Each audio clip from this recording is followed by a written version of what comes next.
And here we are, live from the shed again.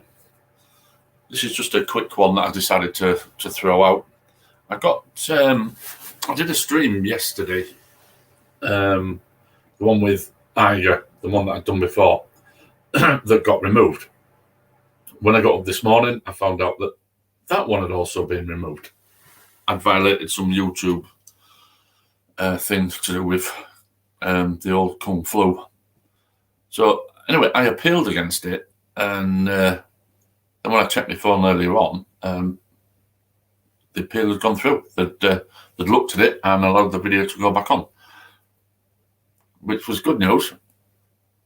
So basically, the short video is just to say that if you do get a strike against you and you do think that YouTube has done a strike and it wasn't justified, appealing sometimes does work. I know a lot of times it doesn't, but sometimes it does work. Somebody obviously does look at the content on occasions, and if they see that you haven't violated YouTube, they'll put your stream back up. Bit strange though, because obviously the first time that it got removed, I assumed it was due to the title. I appealed against it and explained exactly the same as I did on this one, and they said no, it violates YouTube's terms and conditions. It's coming down, and you've got a week where you're banned. You can't go live for a week. I put exactly the same video up, give it a different title. Again, it got pulled, and now I was given a 2-week ban. So I appealed against that one, explained that I was debunking this sort of stuff. I wasn't promoting it. And anyway, my stream went back up, so it's back live again.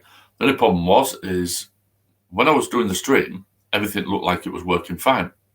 The video clip was, but the video of me wasn't. There was no video. It's just a blank screen.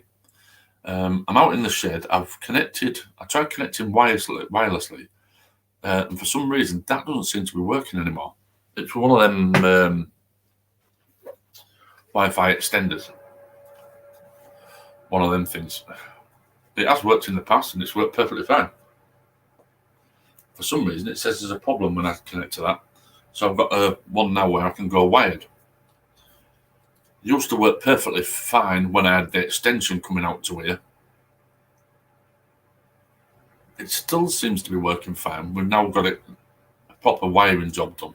We've got an electrician through who put up a proper wiring job in. And basically what this thing does is it works off the cable that you're connected to and goes to your router. I don't quite understand how it works, but it works on the electrical cable going to your router. It says that I've got everything connected, and it shows on here that everything's connected. It's showing on my screen down here that everything is connected, but whether it's a good picture or it's bad, I have no idea. I'm going to have to look back at this and see. Even on this, I can see the picture of me, but I'm suspecting that when I finish broadcasting this and I go back and re-watch it, it might just be a blank screen, and I might not be there, just my voice. So that's what this is for, just to test that really more than anything else, to see whether my internet's working. It is on this. My internet's working. Yeah, it's broadcasting fine on my phone. It's coming through all right. Oh, hi Lisa. It's just a quick one I'm doing at the moment. This one here. I'm in the shed. I went live yesterday. I'll repeat it all because there's only you that's turned up at the moment. I was just mainly doing this for a test. I went live yesterday, and my video got pulled. YouTube pulled it off. I appealed against it, and then found out this morning that my appeal had been granted, and my video went back up. And I thought, oh great. I went to look at the video, and there's no camera. Oh, hang on, I'll just add it. Hi, Lisa. You're muted. Thank you. Okay, can you hear me? Yeah, I can hear you fine. Yeah, you're clear as a bell. Yeah, what it is yesterday I did a stream. I did a live stream yesterday and put a video on that I'd done a month or 6 weeks prior. Uh-huh. that video got pulled. It was pulled by YouTube saying that I'd violated their terms and conditions. And I assumed it was down to the fact that the title that I gave it, because the title that I gave it was Skeptic Gets Magnet to Stick to His Arm After COVID Injection. And it was me debunking the videos of people getting these magnets stuck to the arm. And basically what I was doing is the guy that I was talking to was a conspiracy theorist. He believes everything there is, and he always goes on about these videos. So I did it while he was on my live stream, and then basically showed him how I'd done it and said, look, you're gullible, you're falling for this sort of thing. Anyway, YouTube pulled it. So I redid it yesterday and retitled it a different title, and it got pulled again. So I appealed against it, and this time they granted me the appeal, so they put it back up. But when I went to look at the footage, the live footage of me, it's just a blank screen. There's no camera. It's got my voice there, but there's no camera. I mean, I take it you can see me okay. Is the connection fine? Yeah, I can see you. Yeah. So I'm a bit puzzled on why that happened. I didn't know it was down to my internet connection. I've just tried my BT.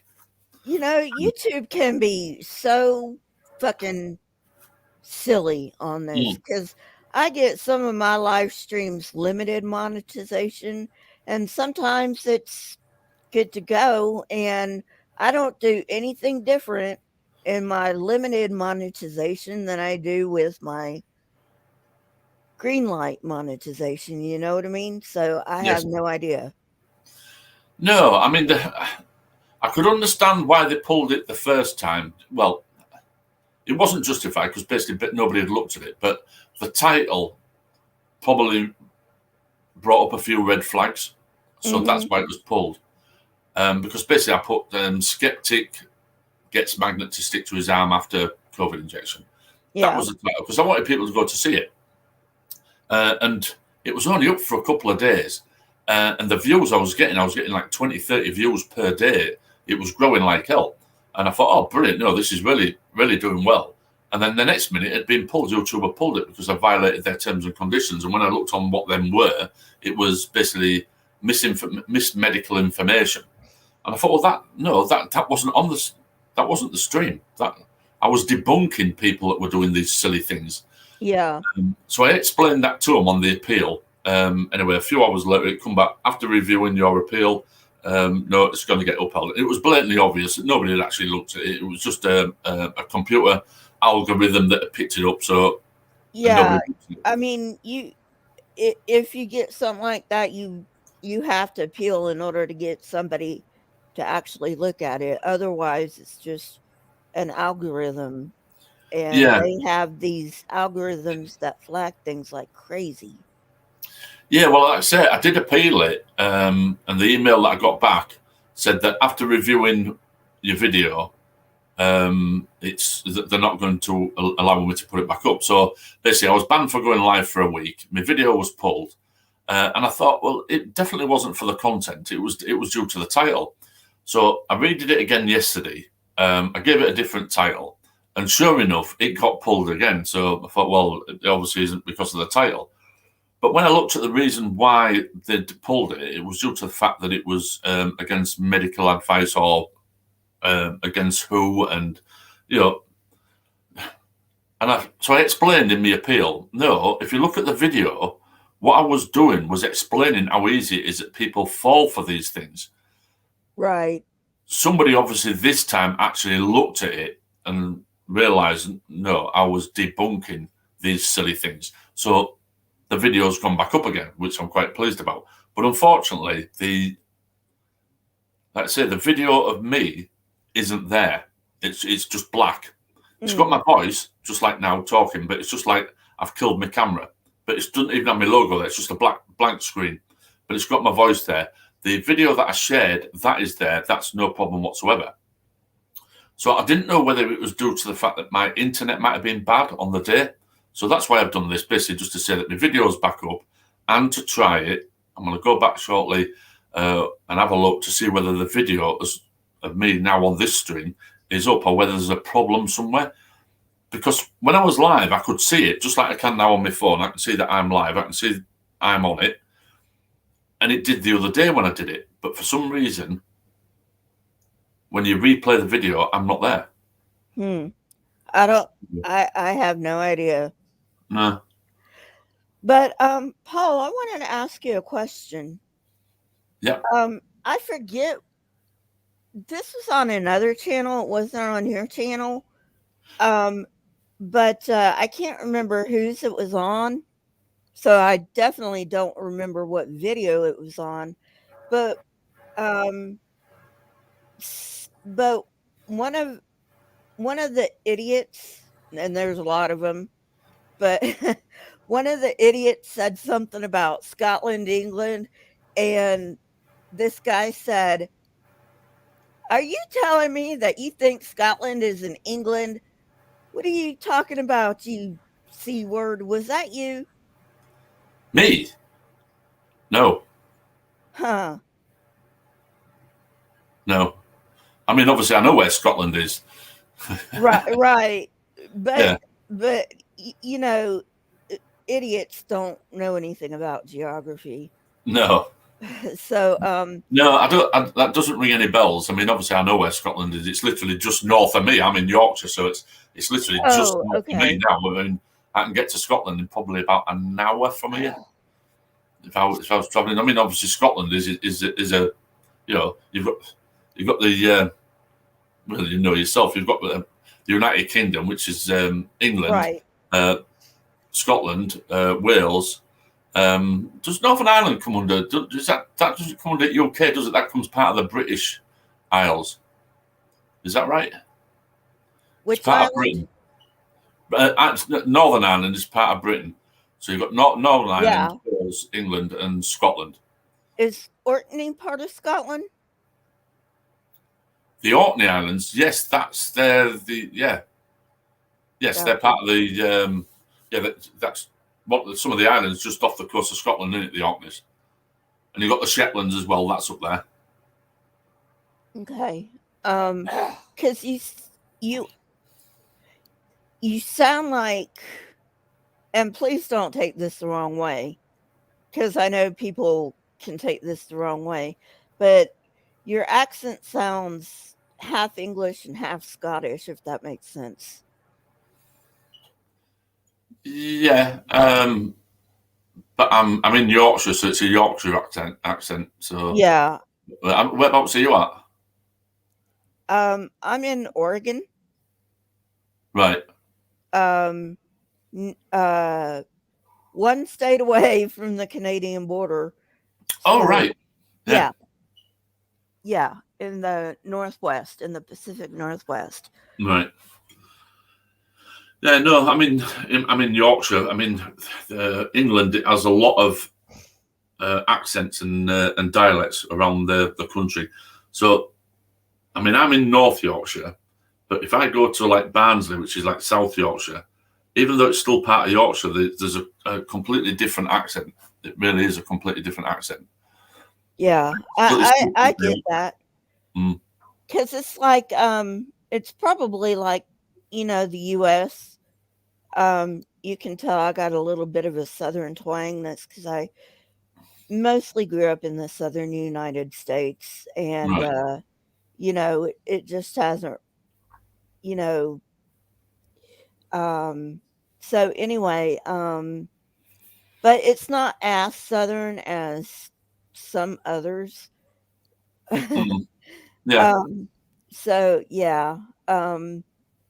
But anyway, but if you're only an hour away from Scotland, that would kind of explain a few things. But yeah, I mean, I don't know if you know roughly how. See if I can get it up on my phone. I don't know if I better see it. But in fact, I tell you what I better do. Let's do a bit of sheet. Did the Scottish have their own language? No. So they just speak English. Yeah. The Welsh. I mean, 99% of the Welsh speak English, but there is a Welsh language. Right. I mean, I think the old language for like Scotland and Ireland would have been something like Gaelic, I think. Okay. But nobody speaks it, and if they do, I'm not aware of it. Okay. But there is a Welsh language, but again, not very many people speak it. There's a few probably small towns and stuff where it's maybe used, but I think 90% of the time most people use English. Okay. See Well, if I can, I think that's sad. I mean, I think people should learn their native language to preserve the culture. yes, but unfortunately, nowadays I think with the world has become a smaller place, hasn't it? With the amount of travel we can do with, like with computers and the internet and things like that. I Yeah. suppose people now we communicate more with people from further afield. So I suppose there needs to be a common or a useful language that most people are going to use. If you've only got like small communities that are speaking their language, but 90% of the people that they're communicating with are outside that community, Hmm. you know. But yeah, I suppose that's the times that we live in, due to the fact that the world has become a smaller place, due to the fact we can communicate like this. I mean, I'm speaking to you. I'm sat in the UK, sat in Yorkshire, in my back garden, in my shed. You're in the US. Where do you say? Near Oregon, just south of Canada. Hmm. And we're sat having a conversation. 20 years ago, you'd never dream that you could anything like this would even be possible. Exactly. Exactly. But I'll we just, can blame that on the church, because if it hadn't been for the church, we could have had this shit long, long, long time ago. yes, they certainly do slow down progress. That is a fact. We've got to drag them along with us, don't we? Right, Yeah. I'll just go to maps and I'll see if I can get up. Oh, that's a good one. But right, how do I wonder if I use my mouse with that and get that to shrink? So I'm guessing you've heard of the Yorkshire Ripper. Oh yeah, yeah. Right, if I go to my screen now and I go share screen, share screen. I'll click audio, but we're not going to need audio. Chrome tab. Google Maps. Share. Add to stream. Ah, there you go. Can you see that all right? I can see the map. I'm having trouble seeing the names, but I can definitely see the map. Right, well, this is where I am. Okay. Right, and that's near Scarborough. This is Scarborough here. Okay. And that's Filey there. That's a little town I was brought up in. Okay. The distance from there to there is 7 miles. Okay. Uh, So is Yorkshire like a district or a state, Yeah. or is it a city? it's a county. Okay. Gotcha. Right. So basically, all this here, Whitby, Saltburn, Redcar, that won't be Yorkshire. This will be like the top end of Yorkshire. That Darlington's part of Yorkshire. Richmond is. If I can zoom out, see if it'll show. That's York. In fact, I went there today. Okay. That's still Yorkshire, obviously, because it's York. Leeds is. When you get to about here, that becomes Lancashire, and that's like the Manchester area. Sheffield, that's Yorkshire. So Yorkshire really is like all of this. It's one of the biggest counties in the UK. Oh, cool. Let me So guess. I'm here. The county that London's in is the biggest. Yeah, that's down here. There's London. I don't know what county London's in, but No, I figured it would be the biggest. Yeah, I would have thought so. But they do have like districts within London as well. Kind of like New York City. Possibly. I'm not familiar on how that works, but yeah, probably. I used to live. There we go. Odium. This is where I used to live when I was just before coming back up here when I was in the army. Cool. So I lived down here. I don't know if it can show the airfield. Robert Mays. That's where my son used to go to school. Uh-huh. Oh, we used to go to Odium Castle. It's not showing the airfield, and that's probably due to the fact that it's a military base. Well, Mayhill. yeah. Mayhill used to go to that school with my lad. So yeah, we lived down here. We used to go shopping in Basingstoke. We used to go to Aldershot every now and again. So I'll just zoom out. So yeah, we lived down here, and this is where we're actually originally from. And then Scotland, the Scottish border, would be when will the border start? Now I'm going to ask what might sound like a really dumb question, but is Hadrian's Wall still there? Yes. Yes, it is. I don't know if it'll show it on here. We probably need to go to.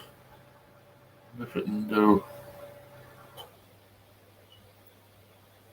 I don't know if it'll go on to like Google Earth on that. Okay. Well, you don't have to. I was just wondering. Yeah, well, Newcastle, that is.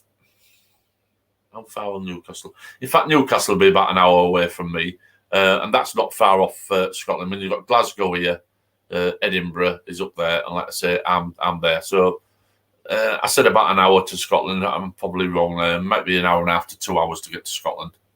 Okay. Well, I mean, an hour off. Who cares? You know? Yeah.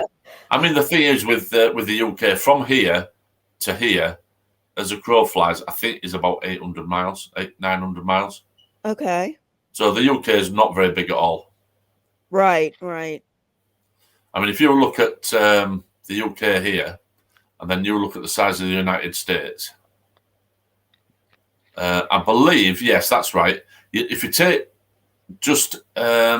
take off Ireland and just look at the this bit here. So let's leave Ireland out of it. Okay. You can take that there and plant it in Hudson Bay. Okay. That's basically how small it is. In fact, you'll probably you might get Ireland in there as well. But if you look, you take the whole of this bit here, go over to Hudson Bay, and you can stick the whole thing in Hudson Bay in Canada. Wow. I didn't know it was that not big. Yeah, I don't know whether you can see it there. Yeah. And that is obviously the United States. So if you take that, it'll probably be about the size of what we got here: California, Los Angeles, Nevada, Oregon, where you said that'd be about it. Okay. All right. So that small bit there, that will be about your lot. It's surprising that as I don't want to call it small because it is small. It is very small. But it is surprising that they managed to conquer like half the world, or I can't say half the world, but there was a saying the sun never sets on the on the British Empire. Right. Yeah. The sun is always up on the British Empire. Yeah. And I think that's still the case today. Yes, it will be. Yeah. I mean, if you go down, I don't know if it'll tell you.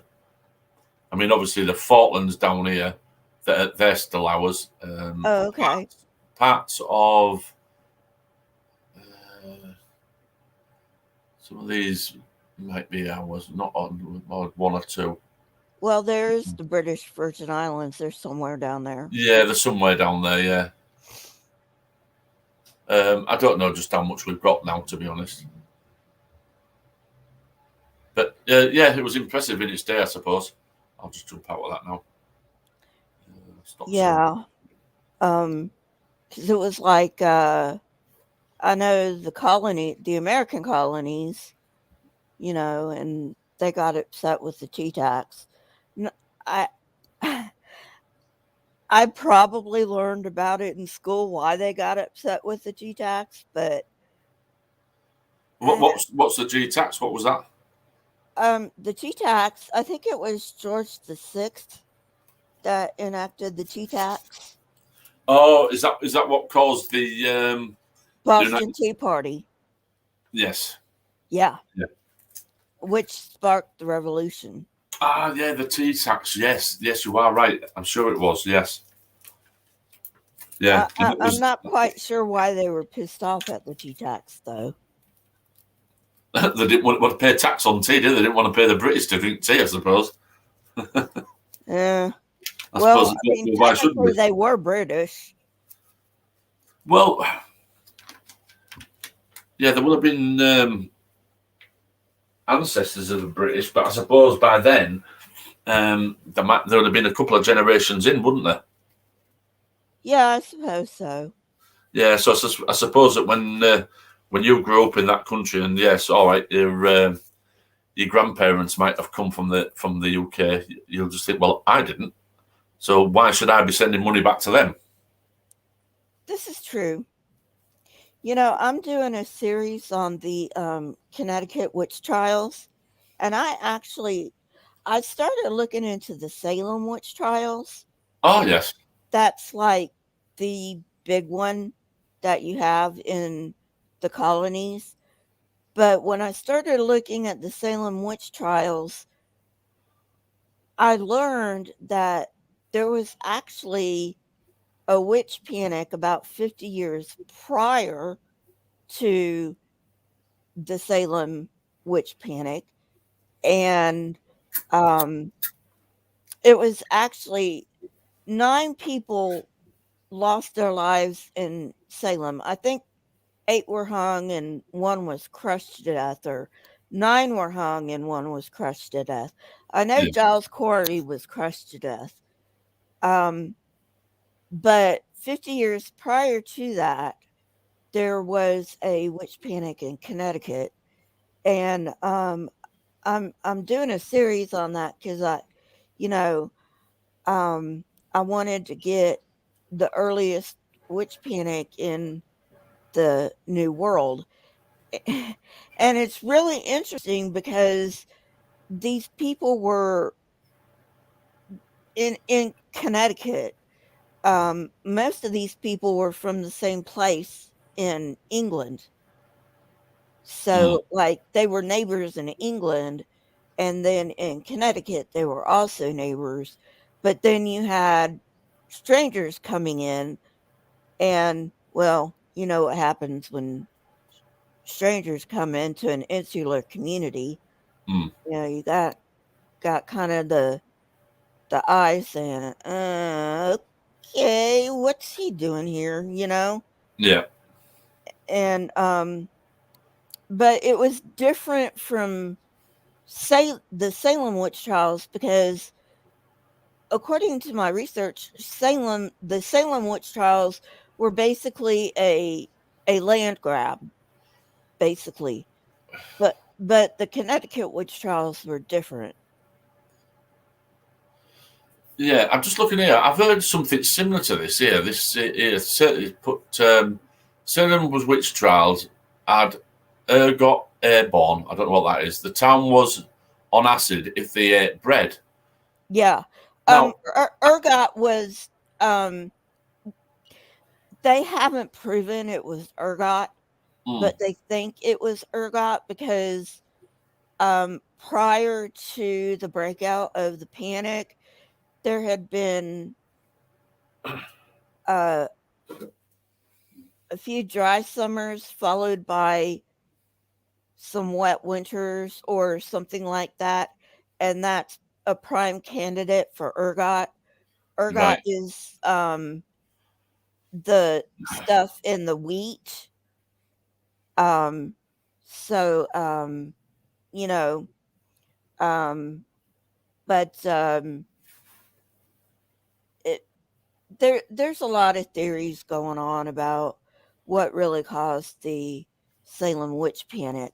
But mm, Abigail, I forget her last name, one of the girls that started the panic, the first wave of the panic, one of the girls came out and said, you know, it was a hoax. We were playing with Tituba, who was a slave, and she was telling our fortunes, and we just didn't like what she saw, so we accused her of being a witch. And that's how it started, because that's how all of this starts, right? I Yeah. mean, you accuse somebody of being a witch, and then all of a sudden you've got people torturing the poor girl.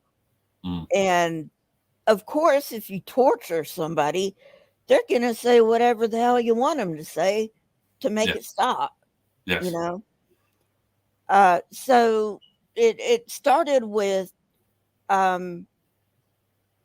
this was Samuel Parrish's niece.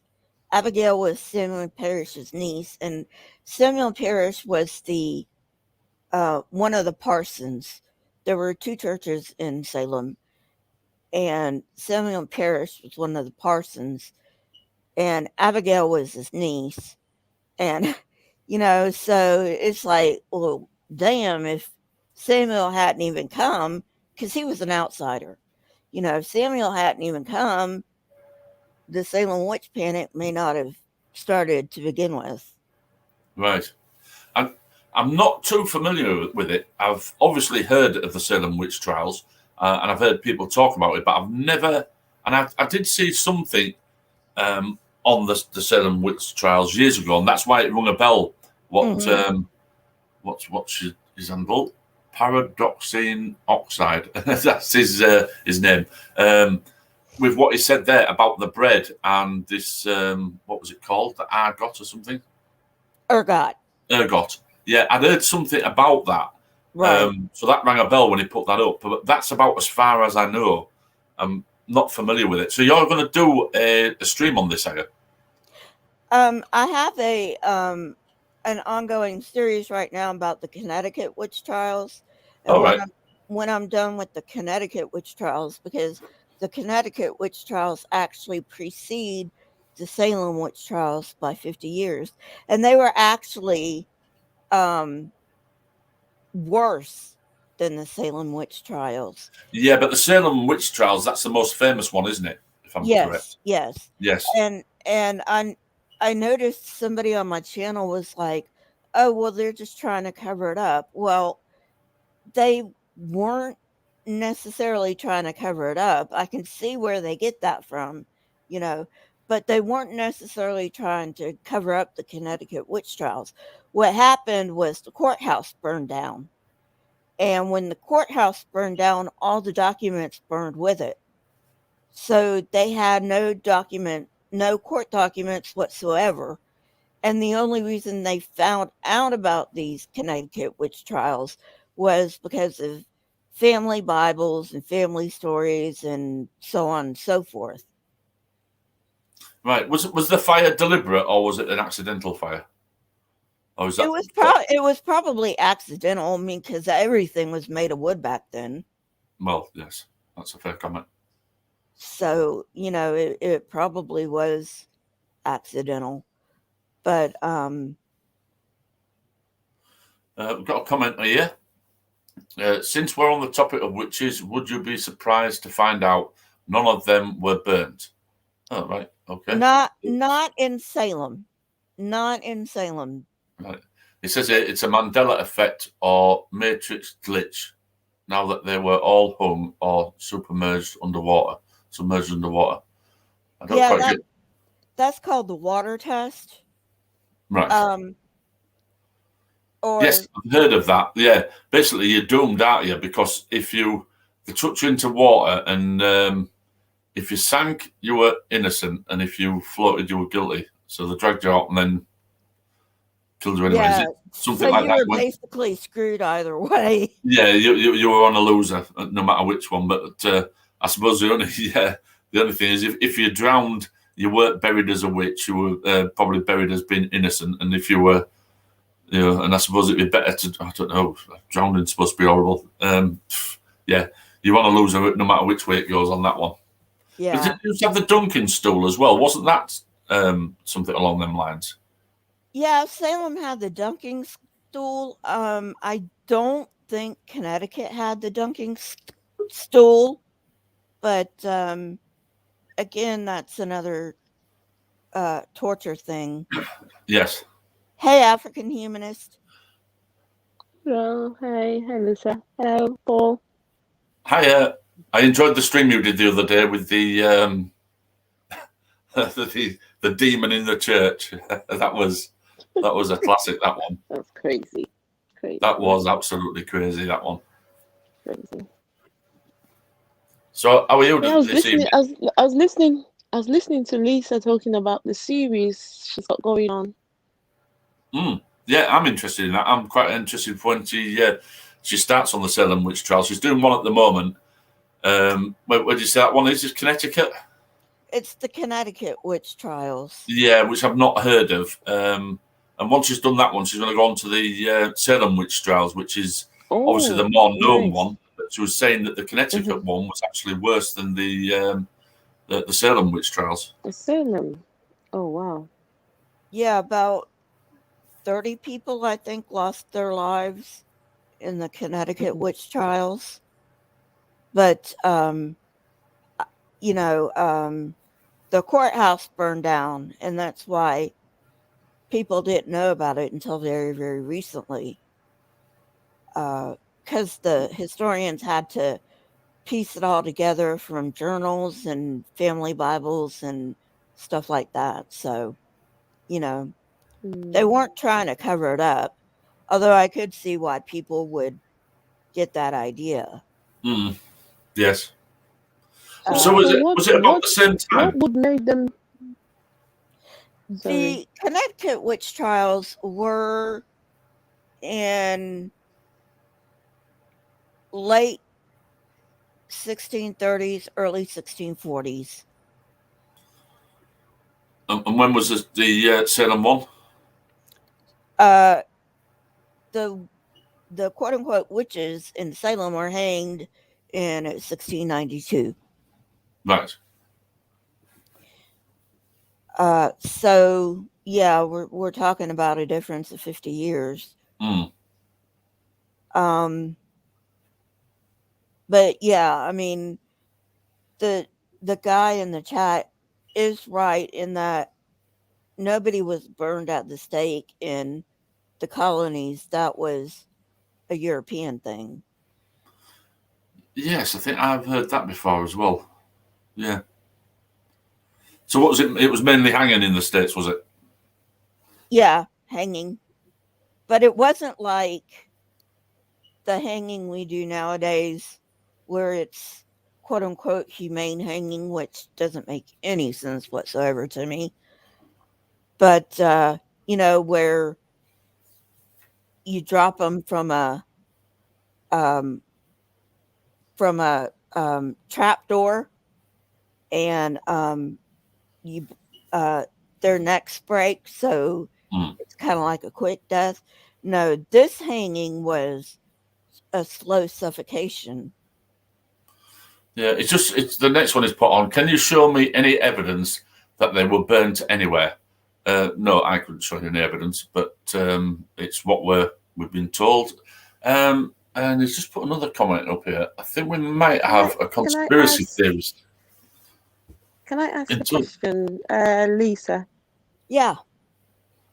So how did these people know they were witches? How could they look at a person and decide you're a witch or you're not a witch?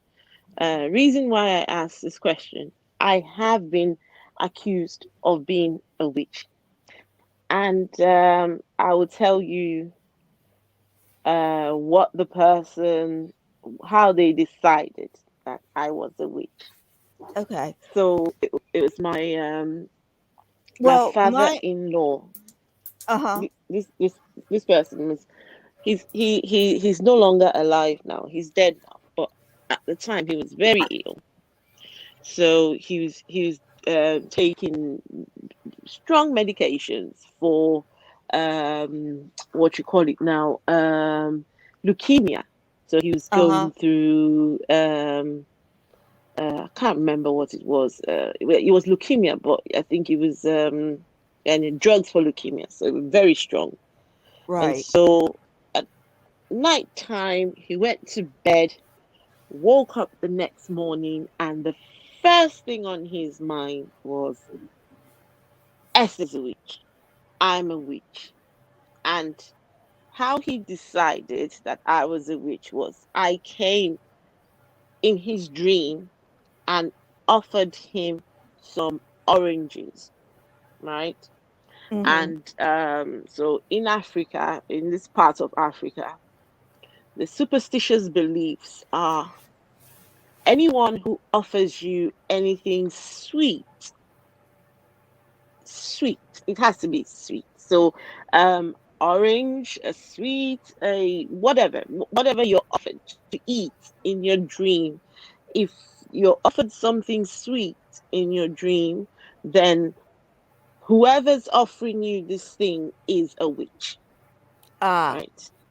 Or they're either trying to kill you, or they're trying to what's that word? How do you call the word when you're trying to get somebody to join you in your occult, or your you're trying to Coerce recruiting. somebody. rope them into, yeah, trying to get them in Coerce. on that one, yeah. Mm. So he saw me in his dream offering Mm-hmm. him some oranges. Now turns Mm-hmm. out, before he went to bed, he was craving some oranges, and he'd asked my ex-husband to go and get. He was in my house at the time, so he'd asked him to go get some oranges, and my ex-husband said, "Okay, I'll be back." And by the time he gets the orange, drops it by the bedside, he'd gone to sleep. So the last thing on his mind were the oranges. But unfortunately for me, it was me he'd seen in his sleep offering him these oranges, and this man was convinced that I was a witch. Yeah. The fortunate thing was that this happened in the UK. If I was in Africa and this had happened, I don't think I would have lived to tell the tale. So that's how he was able to decide that I was a witch. So I'm just curious, these people who died, Salem witch trials in Connecticut, what was the deciding factor? Well, in Salem, it was what is called spectral evidence, which obviously is disallowed in court now. But spectral evidence is basically when the um, supposed victim of witchcraft says that the witch came to them in a dream. Oh And gosh. yeah, I mean, what it is, basically what it sounds like, um, and obviously these people are long dead, but it sounds like it was sleep paralysis. Mm. And I don't know if you know what sleep paralysis is or not. Yeah, I've had it once and it I absolutely think I terrified the life know. out I of me. think I know what that is. Yeah, and it can. It absolutely can. So, I mean, you get sleep paralysis, you have no clue what it is, Mm. and then you're like, "Ah, I must be bewitched or something," you know? Mm. Um, Mm. but I don't think that was the case in the Connecticut witch trials because at that time, Winthrop was the governor of Massachusetts. And at that time, Connecticut was actually part of Massachusetts, even though it was called Connecticut, not Massachusetts. It's really weird. Um, but Winthrop was the governor of Massachusetts at the time, and he pretty much had a level head on his shoulders. And he said, "You can't use spectral evidence," you know. But there was a book that came out in England called The Country Justice, and I can't remember who wrote it, but it was basically the English version of the Malleus Maleficarum. In other words, it was a witch hunting guide. And they would have people come in and look for marks on the body. And, you know, if they had their parents in the colony with them, they would ask their parents, does your kid have any birthmarks? And, you know, if they did, that was fine. You know, that was just a birthmark. But if they didn't have a birthmark and all of a sudden they did have a mark, which, I mean, let's be honest, was maybe skin cancer or a wart or something like that, you know, then that person would have been tried as a witch, you know. But the panic actually started because there was an epidemic in Connecticut at the time. So it's very, very interesting. Okay. Yeah, sounds like something I can't wait to listen to when you're doing it on your channel. Yeah, well, I'm doing the series right now. Yeah, I'll have to check it out. And I don't know if you've got a link to it, have you? If you want to, let me just see. I don't know whether I don't have a playlist of it yet. All right. Well, if anybody wants to check it out, just check out Lisa for Truth and just have a look at her channel and have a look. I'm going to check it out, and I'll be looking forward to when you're doing the Salem witch trials, because that's the one that's most famous, even though it's maybe not the biggest, but it's the most famous, and it's probably one that most people have been more interested in checking out because it'd be familiar to them, won't it? Yeah, definitely. I don't know if Connecticut ever practiced dunking the witch.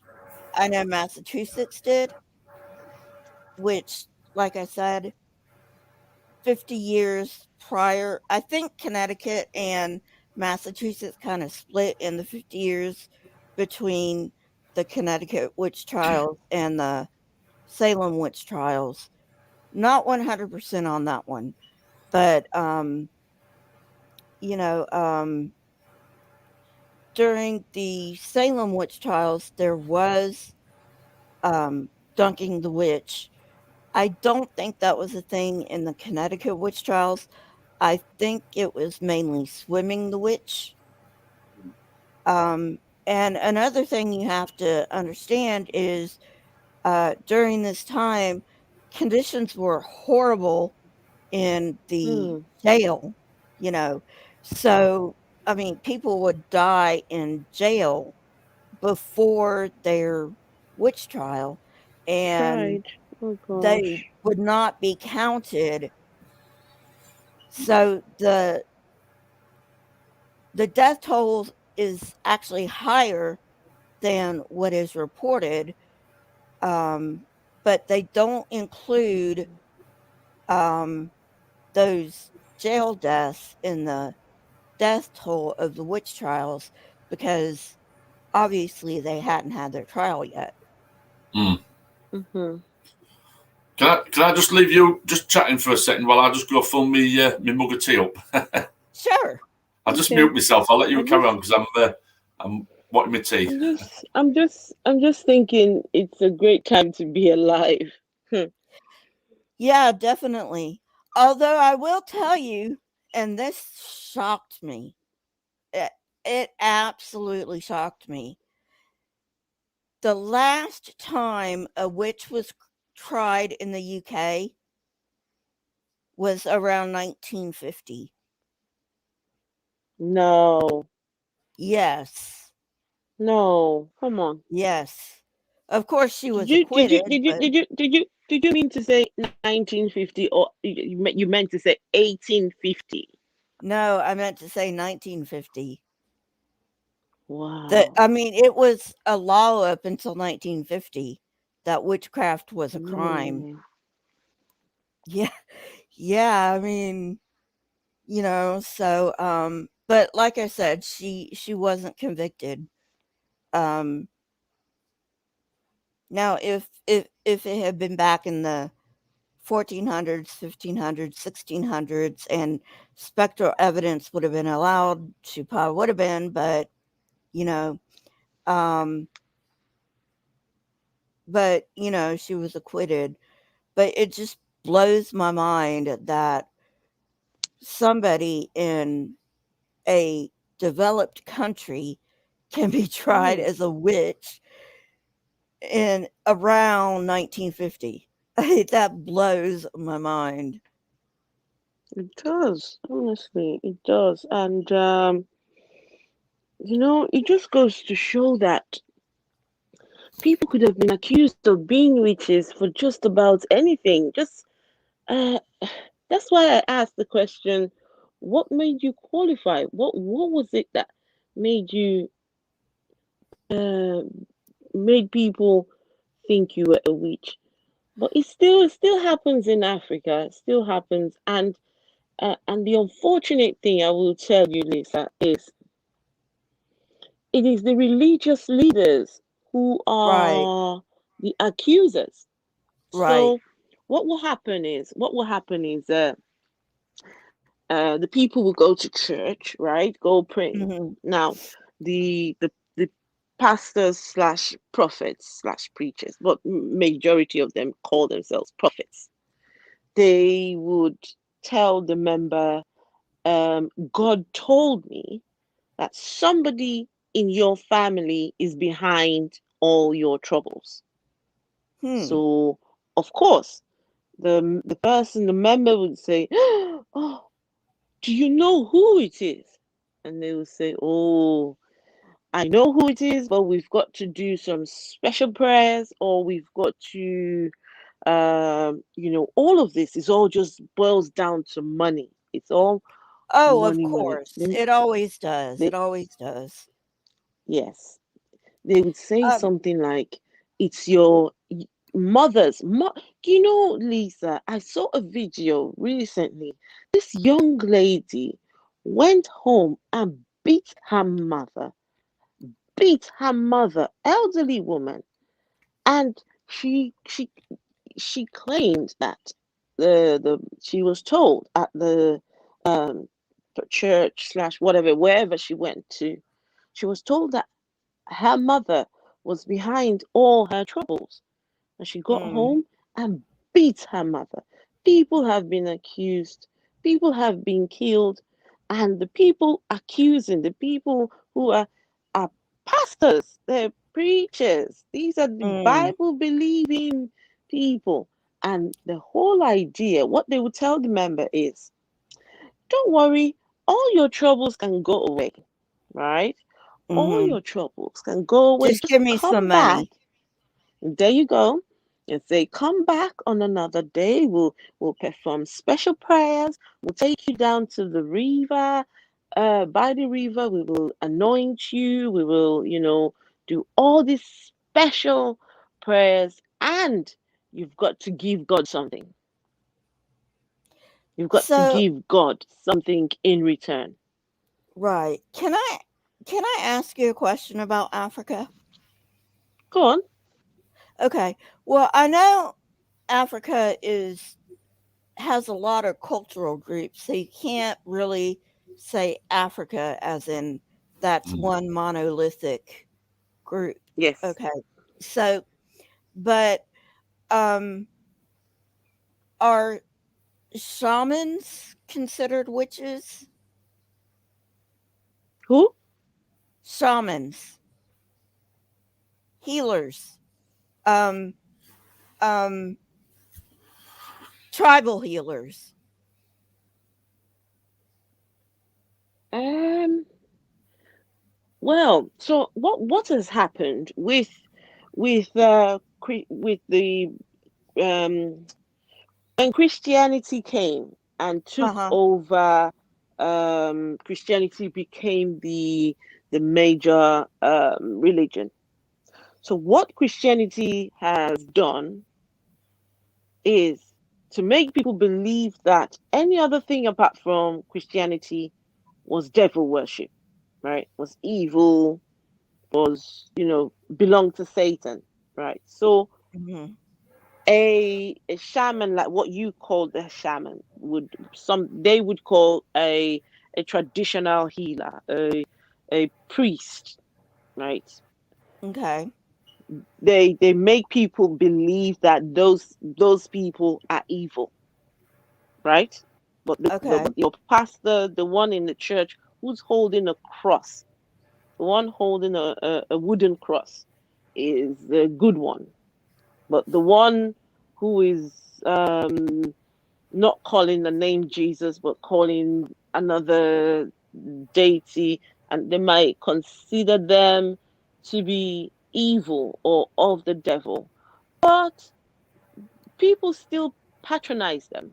They would still go to them, but they are now seen as the bad guys, the evil ones. But they're not they're not killed or anything. They they're there. They still do what they do, but they're seen as dark. They're seen as evil and Satan worshippers. Does that answer your Okay. question? Yeah. Yeah. But correct me if I'm wrong, but most African religions are amoral, aren't they? Meaning they're not moral or immoral. They have a neutral ground on that. Is that correct? Ah, now that's the trouble is Africa is such a big, massive place, so it's hard to say yes or Yeah. no. Some places, Okay. yes. In some places, maybe not. No. Mm-mm. Okay. Okay. What about where you So come it from? depends. Hmm. I think I would say from where I come from, they would be amoral. Okay. It's the religions like Christianity and Islam. Those are the ones that teach about morals and things like that. Mm. They just tell you you've got to come and do special cleansing, or if something happens in the city or in the village, they might say, "Oh, the gods are upset, and we've got to do some bathing or rituals to make them happy." There weren't sort of rules and guidelines how you should live your life, like like what the Bible would say, like the moral code, or what do you call it now, the 10 Commandments. Mhm. No, So, no, they're so was nothing like that. them religions more like a more of a cultural thing then? Yeah, it was more cultural. Yes. Hmm. So whereabouts in Africa? Because like you just said, Africa is a massive place. What sort of Massive. It area is. did you actually come from? I'm half Nigerian and half Malawian. Right, So uh, Malawi and Nigeria. right. Because earlier on we were showing the map of the UK, so I've still got the map here to share. So if I just add that to the stream, I don't know if you can see this. All right. Yeah, you can see it. Let me have a look. So this here, this is for Lisa. So if you look here, so from basically here all the way down to here, that is Africa. Right. And if you look at the size of that to the size of the United States, It's definitely massive. it's massive. It is. It is. So I mean, Nigeria has how many billions of people? I think. Huh. Is it millions? I think they're in millions now. I think. Not sure, but they're there's oh, Nigeria there. Nigeria is huge. Yeah, just looking at the size of that, that's huge. Yeah. Yeah, if you look at that and then so United Kingdom there, yeah, United Kingdom would fit in Nigeria easily, and Right. there'd still be a lot left over. Yeah. A lot left over. You know, believe it or not, when you're talking about geography, it doesn't look like it, but Alaska's actually the biggest in way of acreage and way of square footage. Alaska's actually the biggest state of the union. It's even bigger than Texas. And you look at a map and you're like, that doesn't make any sense Mm. because Texas is huge, you know. But like I said, Alaska's also huge. So I've got a I'm question here from. Just sorry to interrupt you. Just a question here. So they don't impose Christianity on them. I take it this is from when we're talking about Africa. I take it in Africa, Christianity is not imposed on them. Would that be true or not? Now, it is now. Now, listen. So when when the whole slave trade happened and the slaves were taken away, then the colonial masters come in. Portuguese, English, I think the French took over some parts of Africa, Portuguese some Yes. parts, English took over Nigeria and all that. Now, they came with Christianity. Yes. And so now Nigeria is predominantly Christianity. Predominantly. Then Islam, slowly growing as well. Islam is, second largest. Yes. So Nigeria is a predominantly Christian nation. So what happened after they took over, the missionaries and the colonial masters, they brought Christianity and Christianity spread. They told them the gods you worship are the gods you worship are devils, they're evil, they're Satan. You've got to get rid and take on Jesus Christ. And so slowly, it's just taken over. There are churches on every corner you look at. Christianity is become a nuisance, in my opinion. Yeah, so the old religions and cultures will have probably virtually died out then, because I take it that each small group back in them days would have had their own different beliefs and cultures. So I take it all that, or most of that, will all have gone. There'll be very few of these old beliefs still existing. Yes. Right. And I think but then it's not forced on you. But imagine a place where it's predominantly Christians, predominantly. So everyone believes the same. You go to school, Christian. You go to work, Christian. You start work with a prayer. You start school with a prayer. Start university with a, it's not forced, but then it's expected of you to so you're either Christian or you're Muslim. It's not forced, but then there's a high expectation that you are one of the other, if you know what I mean. Yes. Otherwise they would look at you as though there's something wrong with you if you didn't have a religious belief. So when I was growing up, I didn't know what it was to be an atheist. I didn't know what it was to not have a religious belief. That was not something you saw every day. It wasn't something, and even if you saw somebody who looked like that, chances are they would tell you that they are a devil worshipper. So in a way, it's not forced, but then it's like, how do you describe that? Where though it's not forced on you, but then you had to be something. You had to be. So I know somebody right now who's living in Nigeria, who's an atheist, but cannot come out because everyone in his family are Muslims. Everyone is religious. His business partners are all um Muslims.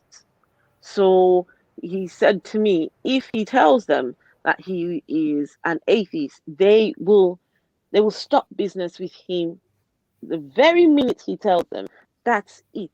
Everyone will, he will become the outcast, and he cannot afford to have that. So he cannot. He just pretends that he's a believer of some sort. Yeah, that's where a lot of atheists are. So Unfortunately. technically they're not forced into it, but no, yeah, technically they are forced into it, then, aren't they? Because it's technically yes. Yeah, the choice. They've still got the choice, but the choice of rejecting it and coming out and rejecting it would be too great. It'd be too great of a loss to come out and do it. Yeah. Yeah, I was telling some people last week, if I was in Nigeria, there's no way I'll be an atheist. No way. Mm. Yeah, I too can only dangerous. be an atheist because I'm in the UK. Mm. So how long have you been in the UK then? Nearly 20 years. Right. So how different do you find it? The fact that the UK, I don't know what your experience is like, but my experience is the majority of people don't have a religion, and if they do, it's very weak. That I call them like weak Christians or cultural Christians, rather than what we see from the United States and elsewhere, where religion is quite a big part. In the UK, do you find that religion is virtually non-existent? So before I came to the UK, I was a Christian. I was still, very much church going and, Bible reading, all that stuff. I was told that you will find that when you get to the UK, you will be good because the United Kingdom is a Christian nation. That's what I was told. So you go there, you will be able to worship your God freely because the UK is a Christian nation. So when I came into the UK the very first time, I thought, okay, where are these worshippers? Because back in Nigeria, the kind of worship there is very different. On a Sunday, they will have microphones and megaphones, the big megaphones outside of church. They're screaming their heads off, and nobody can tell them otherwise because these people will tell you that God, they're speaking from God, so that they had no noise control at all. So Sundays were a nightmare because people were blaring all their, every church had to have the biggest, biggest sound. But when I came to the UK, I thought, hang on a second. I thought United Kingdom was a Christian nation.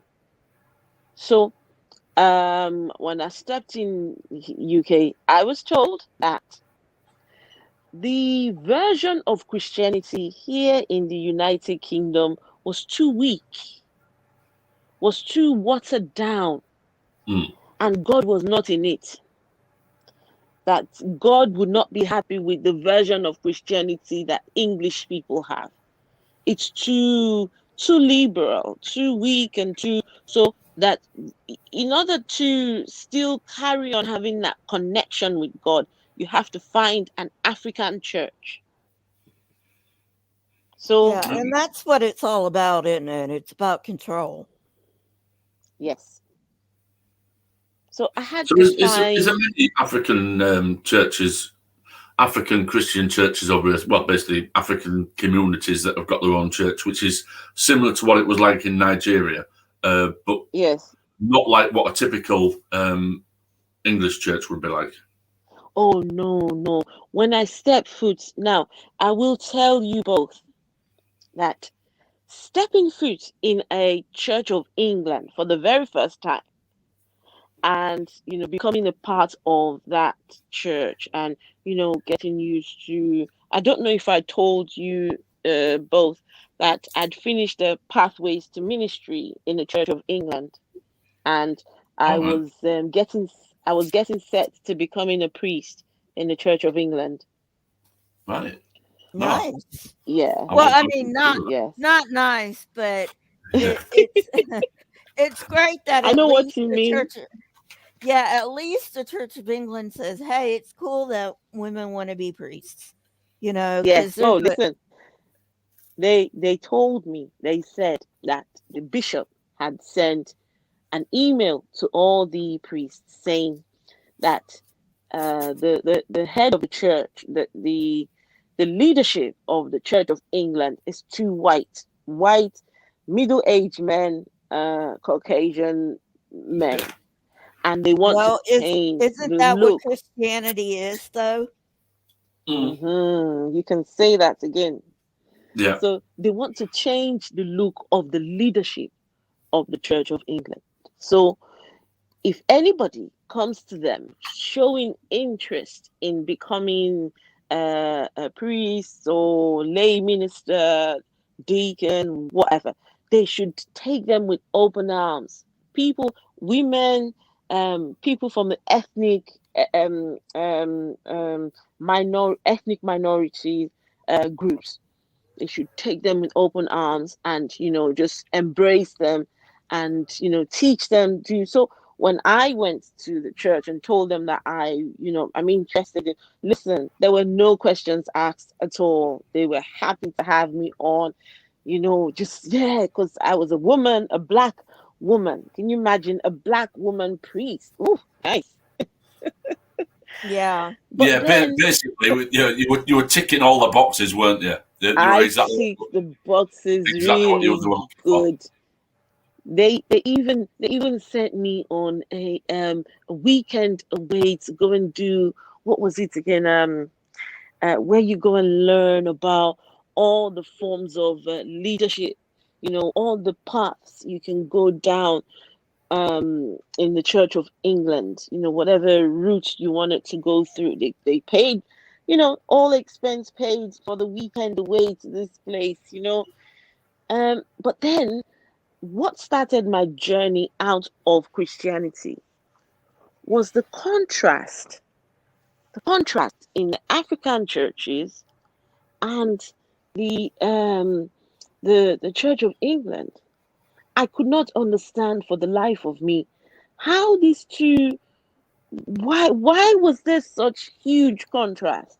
If you lot both, you lot say you worship Jesus, you lot say you worship Jesus, why do you believe so different things? So at first it was okay.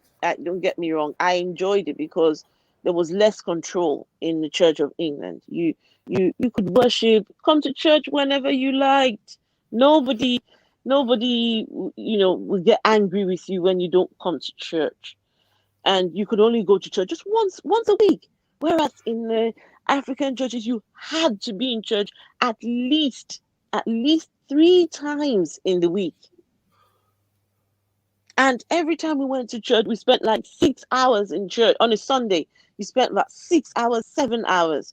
Weekdays, you're there maybe 2 hours each during the week. So most of your time is spent in the church.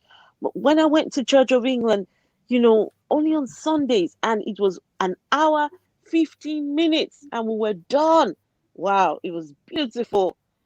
Then now what's now started to happen was the contrast in doctrinal the stark differences in doctrines. I couldn't wrap my head around it. I made the mistake of going to the Reverend Father and asking him about hell. What did he think about hell? Because all my life I grew up believing in hell. I was taught Right. about hell from when I was a young child.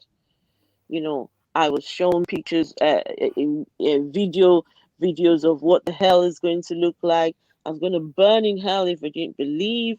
And, you had to give your life to Christ. I gave my life to Christ 1,000,001 times because I never felt good enough for ever going to heaven. So when I asked the Reverend Father what he thought about hell, and he told me he didn't believe in hell, I was gobsmacked. My Yeah. jaw dropped. I mean, I thought, what?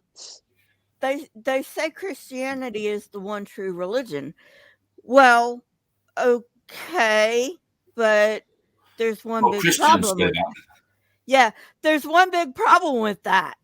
There's like thousands, and I'm not even I'm not even exaggerating. There are literally thousands of denominations within the Christian religion. If Christianity is true, why can't you agree on doctrines? Why are there Doctrines. thousands of denominations? That's exactly what I've said before. But once they've sorted it out themselves and they can all come to one agreement, so they all agree with each other, then I might listen a little bit more than I do. Because you listen to one person, just like you just said, Lisa, you listen to one person and they tell you this is the true doctrine. You listen to another one and they tell you this is true. It just seems like that every person sat in that church has their own different take on what the religion is about. Yeah. If there's 100 people in a church, there's 100 different religions in that one church. Yeah, this is true. And that's right there is one of the reasons why I'm an atheist today. The stark contrast. And then I started asking little questions, Then I found out all my life I thought that Jesus was a white man, blue eyes, blonde hair, Caucasian. That's what we were taught. The people who brought That's propaganda the people who brought Christianity to Africa said he was a white man. He was whiter than white. He was, holier than, those pictures you see, So only 3 years ago, when I started asking all these questions, I went to the Reverend Father. I said, what do you think about? I heard someone told me that Jesus was not white. Is that true? And he looks me in my eyes and says to me, yeah, it is right. Jesus was never a white man. In fact, I think Jesus was a black Rastafarian. I thought, what? I said, no, you can't be. He said, yeah, that's what he thinks. I think he could see the confusion in my face. He could see the, I thought, then my question to him then was, if you think that, then why were we lied to in Africa? Why were we told that Jesus was a white man? Anyway, he said, to be fair, nobody knows what Jesus looked like. And what a lot of people do is they imagine Jesus in whatever ethnicity they choose to see him as. So if you're black, you can choose to see him as black. If you're white, you can choose to see him as white. If you're Hispanic, you can choose, just pray to, just imagine him to be whatever you choose to be, and just pray to him. I said to him, no, that's not going to work, because all my life I believed he was white. And now you're telling me you think he's a black Rastafarian. I said, that's not going to work, because I've never, ever, ever thought of him as a black Rastafarian. I cannot close, when I close my eyes, I see a white Jesus. Now you want me to close my eyes and see a black Jesus? That's not going to work. So I said, I think he the next thing he said was, just let God guide you, let Jesus guide you, go back, just focus on, don't focus too much on what Jesus, on his ethnicity. Focus on what Jesus came to do. Focus on his message. focus on Arthur. Oh, okay. What was Jesus's message? What did Jesus come to do? And the expectation was I should, still carry on coming to church. Now, if you know the typical Anglican church, the typical Church of England, you know the stained glass windows. Paul, you would know about the stained glass windows. Yeah. All over the church. There's a white Jesus all over, everywhere you look. It's this images of white Jesus, white Mary, white Joseph, white the three wise men. what you call them? The three wise men. Every friggin' person was white. And you have the Reverend Father telling me he thinks Jesus is a black Rastafarian. So I said, I can't do this. I can't, because he then said, he said, well, he will admit that the church lied. The church lied to us in Africa and to the rest of the world about what Jesus, the image that they showed to people, that they lied. Wow, that priest had balls. He did. And he said the church needs to, he said that's something that the church needs to take ownership for and apologize for. I thought, until that apology comes, I'm not stepping foot in. No. That would be, imagine you telling me he's a black Rastafarian, and everywhere I look, I'm seeing a white. It's just hypocrisy, Right. So you people know these things, and I know recently the Archbishop did come up and say, in fact, Jesus was not a white man, but he got a lot of backlash. Yeah. People were calling for his job because that's about right. And quickly it died down. They're not ready for it. They're not ready. No. Anyway, African Humanist, if you don't mind, I want to jump in right quick. Paul, thank you for having me on the show. I really need to go. It was fun being on here. You have a great day, both of you. Yeah, thanks for turning up, Lisa. Yeah, it's been alrighty. Bye. I'm going to knock it on the head in a couple of minutes anyway, because we're just coming up to an hour and a half. So I'm going to knock it on the head anyway. I just wanted to address a couple of comments that were in the chat here. Let me just see. Right, this one here. Women are too emotional as the glory of man. I think you're living 30 years ago, pal. That's very offensive. Yeah, he's living 30 years. He's been putting a few comments in. He's been putting a few things in about flat Earth as well. So I think he's a bit of a conspiracy theorist as well. So yeah, apparently, according to him, women are too emotional as the glory of man to be a preacher, is what he put. So yeah, you need to get back up into the times, mate. You're living 30, 40 years ago. You need to grow up a little bit. Then his next comment is, there is only one God and none shall get to the Father without Jesus. Well, if that's what you want to believe, you're entitled to your belief. But yeah, it's not. Yeah, fully built. Ridiculous. Yeah, ridiculous. What's this one here? At the same time, God divided the nations, and here we go. Talking about the Tower of Babel, in it, Babel. Tongue as the devil can't trick everyone. Yeah.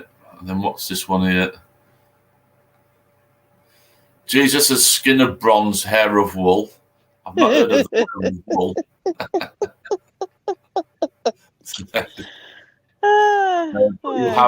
You see what religion does to people, unfortunately. Yeah, unfortunately, yeah. We've got one. What's he put here? But you have a white guy. But you have a white guy in the sun. He will look bronze. That is true. But Jesus didn't come from Europe. Jesus was he was not a white guy. He From couldn't the possibly be a well, white he would have come from the Middle East. If people believe the Middle story, East. I don't believe. I don't believe the story of Jesus no more. I don't subscribe to No, that. I don't. I don't believe in all that story of a Jesus coming down through a virgin, and it's all just rubbish. Yes, I mean, whenever you look at any of the main stories in the Bible, the miracle sides of it, and the main religious sides of it, every one of them stories just seems so far fetched and ridiculous. Let's say Jesus dying and coming back 3 days later. I'm sorry, but that's too far out there. When people die, they are actually dead. They don't come back. Virgins do not give birth. That doesn't happen. No. No, And the world nobody walks on water. and walking on water, yeah, that doesn't happen. Yeah, I'm sorry, but every one of these stories that is in the Bible is just absolutely ridiculous.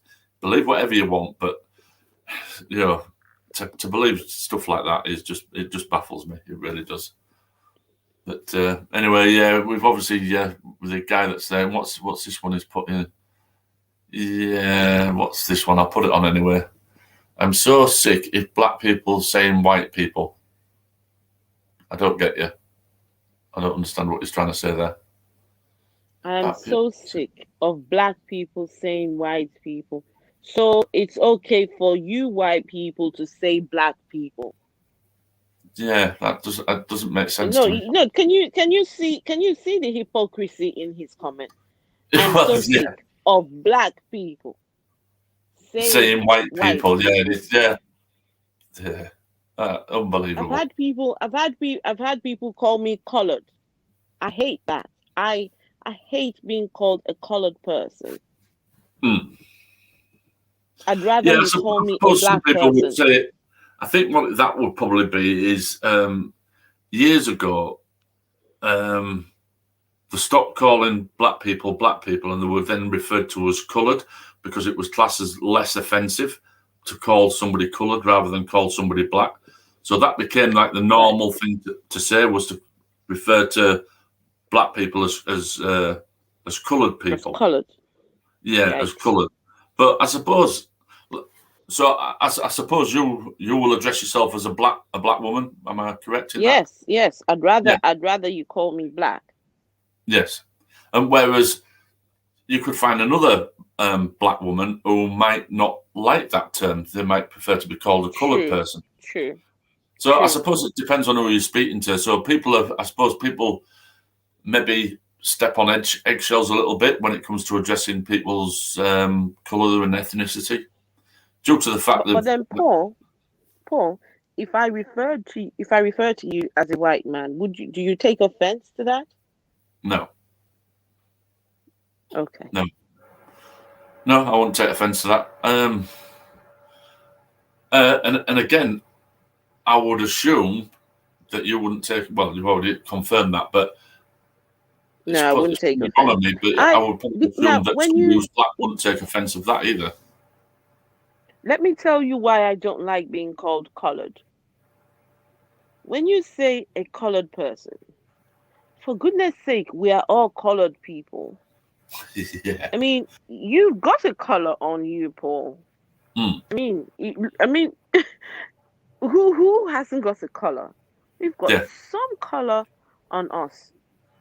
Just different colours, but we've got some colour on us. We might call it pale, might call it white, might call it, black or brown, or there is some colour there. So why say a coloured person when we are all coloured people? Yeah, you are right in that. And especially with white people, you can get so many different tones in the white spectrum that eventually it sort of does go over to the black spectrum to some extent. You can get somebody who's got ginger hair, or 9 times out of 10 they're like what we class as milky white, bottle white. They are what you would call white. Whereas me, I'm sort of like I'll probably be in the middle of the spectrum, because if I go out into the sun, I catch the suntan unbelievably when I get into the sun. But then there's people that are classed as white, which they have naturally browner skin than me anyway. So of course, when they go into the sun, they go even browner. So if you started this from the spectrum of what we would class as really, really white, and then into the to the black spectrum, we're all the bloody same, really. When you look at it, we're all the same. It's where does one stop and the next one start? There isn't a point where that happens. And how people can get hung up on the colour of skin, to be honest, that has always baffled me. Why people get hung up on the skin. I think when people are, if someone's talking, right, and they say, oh, they're coloured people, I understand. When you want to make a general, for the sake of argument, right, for the sake of conversation, you've got to bring up some of these terms. But when you're speaking to people on a one-to-one, right, it doesn't hurt to just ask, what would you like to be called? Is it okay to call you this or to call you, if the person turns around and say, I don't like being called white, and I carry on calling them white, then that means I'm deliberately disrespecting them, if you know what I mean. Yes. But for the sake of conversation, how am I going to describe what I'm saying? Yeah. And I suppose another thing as well is people shouldn't be so quick to take offence. I suppose when somebody's talking, it's in what context that they're using it. So if clearly they're not being offensive, and it just happens to be a title that you don't particularly like, but you can understand that other people might not mind that, so they've taken on it that you don't mind it, then just correct them. Don't take offence of it. And say, well, I don't like being called coloured. I prefer it if you call me black. And then, so obviously, then they should then change the tone. They might slip up and make a mistake once in a while, which people do. If they're that used to calling people coloured rather than black, you can forgive them for slipping up every now and again and coming out with and calling you coloured rather than black. Again, I suppose it's the context in what it's done. We all know when people are being deliberately offensive. The